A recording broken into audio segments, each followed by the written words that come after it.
What's up everyone? Welcome back to my YouTube channel. So ngayon, pag-usapan natin ngayon, bakit dapat malinaw ang company values. Okay? So, punta mo tayo dun sa values. Ano nga ba yung values? Ito yung values na, like for example, core values. Kumbaga, committed, okay? Integrity, okay? Honesty, okay? Giver, or etc. Okay? So, ano ba talaga yung core values nyo? Okay? Like for example, integrity. O kaya quality. Okay? So, dapat hindi ma-compromise. Okay? Dapat maayos agad.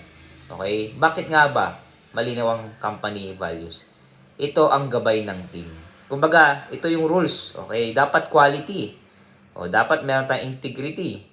Okay? Kung merong mangyari man sa customers, pag-usapan, ayusin, dapat wag ma-compromise yung values ng company. Okay? So, yung iba kasi pinapamemorize din nila eh.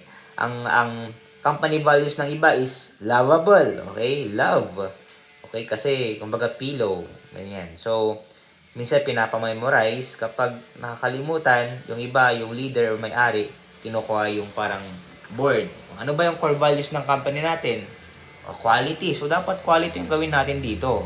O love. So, dapat mapagmahal tayo dito sa company natin. O kaya naman, may paramdam natin sa ating mga customer yung pagmamahal natin. Okay, yun na naman. Okay, if you want to buy this book, click the Facebook page over sa description, message lang po. Salamat po and God bless.